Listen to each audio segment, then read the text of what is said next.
بسم اللہ الرحمن الرحیم۔ یاسین سورت صبح میں پڑھنے کی فضیلت کیا ہے اور اس کے فائدے کیا ہیں؟ میں 8 دن سے لگا ہوا ہوں کہ سورہ یاسین قرآن کریم ہے، لیکن یہ فائدے نقصانات اس کے کسی صحیح حدیث سے ثابت نہیں۔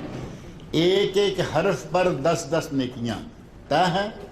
سنن ترمذی کی حدیث من قرأ حرفا من کتاب اللہ، جس نے کتاب اللہ کا ایک بھی حرف پڑھا اس کو 10 نیکیاں۔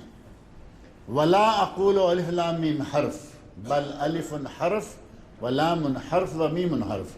فرمایا میں یہ بھی نہیں کہتا کہ الف لام میم ایک حرف ہے، بلکہ الف الگ حرف، لام الگ حرف، میم الگ حرف۔ کتنی نیکیاں ہو گئیں؟ 30۔ سورہ یاسین کے کتنے حرف ہیں؟ نیکیوں کا ڈھیر ہے، لیکن جو چیز آپ تلاش کر رہے ہیں وہ ہمیں نہیں ملی۔ آپ جو فائدے نقصان سوچ رہے ہیں نا کہ صبح پڑھیں تو کیا فضیلت ہے، کیا فائدے ہیں، شام پڑھیں تو کیا ہے، یہ قرآن ہے۔ جب بھی پڑھیں گے انشاءاللہ فائدہ ہوگا، ثواب ہوگا، لیکن اس کا صبح کے شام کے ساتھ یاسین کا پڑھنا، مردے پر پڑھنا، زندے پر ایسا کوئی بھی حدیث ایسی ثابت نہیں ہے۔ اللہ تعالیٰ مجھے اور آپ سب لوگوں کو نیک عمل کی توفیق دے۔